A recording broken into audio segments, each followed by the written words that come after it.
All right, welcome to The Explainer. Today we're going to break down a really powerful framework for managing your money, and it's all inspired by the strategies the world's wealthiest people use. So let's get right into it. So let's just dive right into the data. Look at this. A whopping 75% of the world's richest people are entrepreneurs. Then you've got investors, heirs, and a small slice for creators and athletes. But notice what's missing? There's no slice for the traditional 9-to-5 job. The one thing they all have in common? Well, that's the secret sauce we're about to uncover. And this quote right here, it just nails the core idea.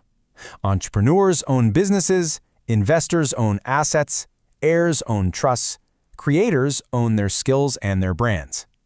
The key, the fundamental secret to building real wealth, isn't about earning a bigger and bigger salary. It's about ownership. So the big question is, how can you start building that ownership, no matter what your income is right now? Well, the framework we're exploring today offers a really simple but elegant rule to do just that. It's called the 25-15-50-10 rule, and I want you to know this is way more than just another budget. It's a complete system designed to shift your entire mindset away from being an employee who just earns to becoming an owner who builds.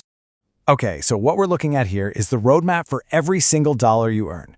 25% goes to growth, 15% goes to stability, 50% is for your needs, and 10% is for rewards. Let's break down exactly what each of these means.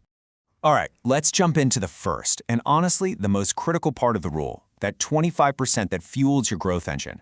This is where the real wealth building happens. This is the big mindset shift. Instead of the usual routine, get paid, pay bills, spend what's left, you pay yourself first by buying assets. This completely flips the script on that paycheck-to-paycheck cycle, which can feel like a trap. This 25%, this is your escape route. It's how you get your money to finally start working for you. Now, to really see why starting now is so important, let's look at this story of two guys, Billy and Phil. Billy starts investing just $200 a month when he's 20. His friend Phil waits until he's 30, but to catch up, he invests more, $300 a month. Okay, now let's fast forward to when they're both 60. Now, get this. Over the years, Phil actually invested $12,000 more of his own money. But Billy's portfolio? It's worth over $1.2 million, almost double what Phil has. And the reason is simple: 10 extra years of compound growth. That is the magic of starting early. So you might be asking, okay, what kind of assets should I buy with that 25%? Well, think of it like climbing a ladder. You start with the safest rungs and work your way up. It's recommended you begin with a really solid foundation, like index funds. They let you invest in the whole market at once, which spreads out your risk. From there, you can climb to things like real estate, developing high-income skills, or other, more risky assets. Next up, let's talk about that 15% for stability. Now, this part isn't about getting rich. It's about making sure you can stay in the game. You should think of this as your financial shield, your defense against all the unexpected stuff life loves to throw at you. And there's a personal story that just perfectly highlights why this stability shield is so vital. When the author was 18, he bought a nice car on credit so he could get to work. And for a few months, he was feeling on top of the world. And then, disaster strikes. The engine blew. He had no savings, no backup plan at all. So he had to take out another loan just to fix the car so he could keep his job. One single emergency created this whole downward spiral of debt and stress that set him back for an entire year. So you see, this story just hits the nail on the head. Your stability fund, your emergency fund, it's the shield that protects your growth assets. It's what stops you from having to sell your investments at the worst possible time or go into debt when a crisis hits. It's what keeps you from having to take a huge step backward. So how do you actually build this thing?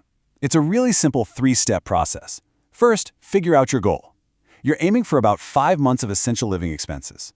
Second, put that money somewhere safe and easy to access, like a high-yield savings account. Definitely not in the stock market. And third, build it fast. Set up an automatic transfer for 15% of your income every single payday. All right, let's move on to the last parts of the rule, which cover your daily life and, actually enjoying it. This is where that 50% for your needs and the 10% for rewards comes in.